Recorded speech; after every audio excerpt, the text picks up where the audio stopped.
they should have won the series. But Friday's game, when you give up 3 home runs to the first 4 batters, even though you battle back, you put yourself in a hole. You want to tell me they lose that game? Okay. But yesterday, you have a 4-0 lead. Paul Skeens on the mound. And you really didn't do anything to push that lead to 5 or 6 runs, because I think if you would have, you win the game. There's some strategy things that people are going to talk about, but ultimately, my takeaway from yesterday's game, the most egregious thing that happened was allowing Colin Holderman to pitch to Jock Peterson when you had 2 lefties in the bullpen getting ready to go. And he was not on his game, you could tell.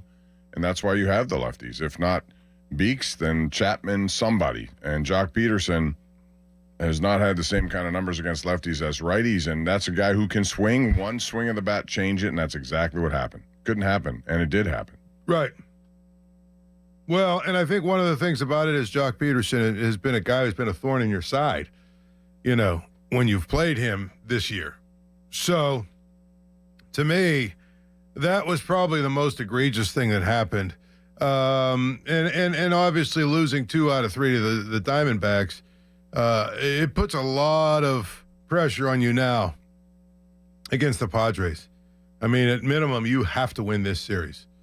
And quite frankly, if you lose this series and say you fall a little bit more behind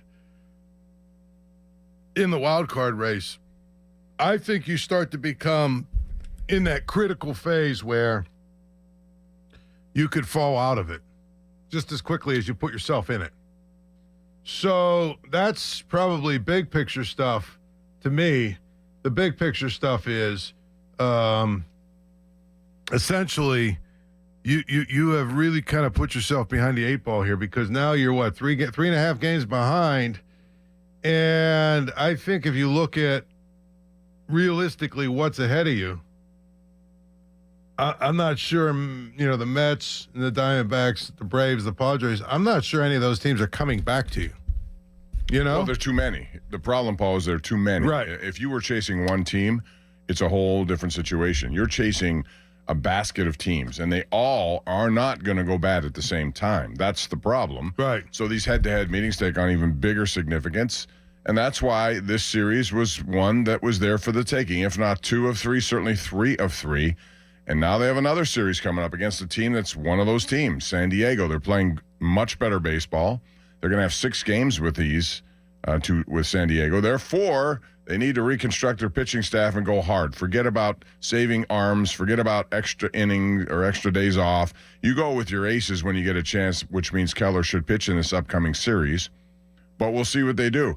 But, yeah, yesterday, golden opportunity by the wayside. And the fact that they've lost 5 of Paul Skeens' 14 starts tells you a lot about them.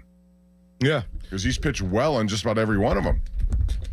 It's exactly the thing is they have lost too many of Paul Skeens' starts, considering how good he's been, considering how, how he's basically left pretty much every time he's left with, only giving up 1 run or whatever. And I just feel like, you gotta, when you have your ace on the mound, and he's as good as Skeens has been, man, you got to win more than they've won with him starting. Absolutely. And they have, and they haven't, and that's a problem. If you go back to yesterday's game, I think one of the things that people have been talking about is the decision in the 9th to have Kiner Felipe bunt. If we go back, we'll set up the scene here. Pirates are down, what were they down? 6-4. And the first 2 guys get on.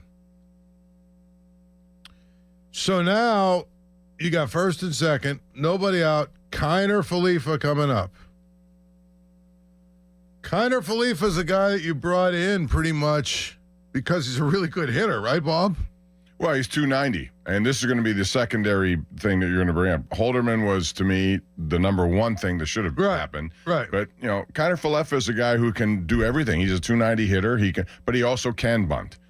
And Now the thing becomes, what is bunt anymore? It's a lost art. You don't ask. There are a lot of people who can't bunt, shouldn't bunt, and should never be asked to bunt.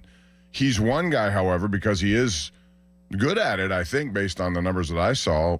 I don't necessarily mind it, but I know a lot of people do.